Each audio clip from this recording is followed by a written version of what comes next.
Actually வந்து எனக்கு நம்னஸ்ஸு டிங்லிங்கு ரொம்ப இருந்தது. இங்கே வந்து ஒரு 3 மந்த்ஸாக ட்ரீட்மெண்ட் எடுத்துகிட்டு இருக்கேன். அக்டோபரில் வந்தேன்.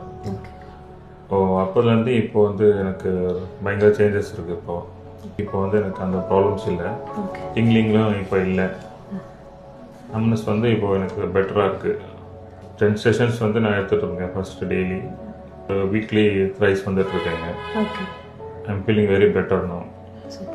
இதுக்கு நடுவில் நீங்கள் 2 டயபெட்டிக்கான டெஸ்ட் எடுத்திருந்தீங்க.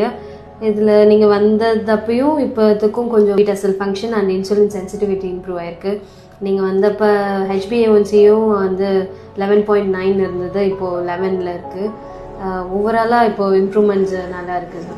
இன்னும் நீங்கள் வந்து இந்த வீக்லி த்ரைஸ் இப்போ வந்துட்டுருக்கீங்க இல்லையா, அதே வந்து இந்த 1 மந்த்துக்கு வர மாதிரி இருக்கும். அப்புறம் நம்ம ஒரு டெஸ்ட் எடுப்போம், அதில் உங்களுக்கு எப்படி ரிசல்ட் எப்படி வந்திருக்குன்றதை பார்த்துட்டு அடுத்தது வீக்லி த்ரைஸோ இல்லை ஒன்ஸோ வர மாதிரி நம்ம ஸ்கெடியூல் பண்ணிக்கலாம் சார்.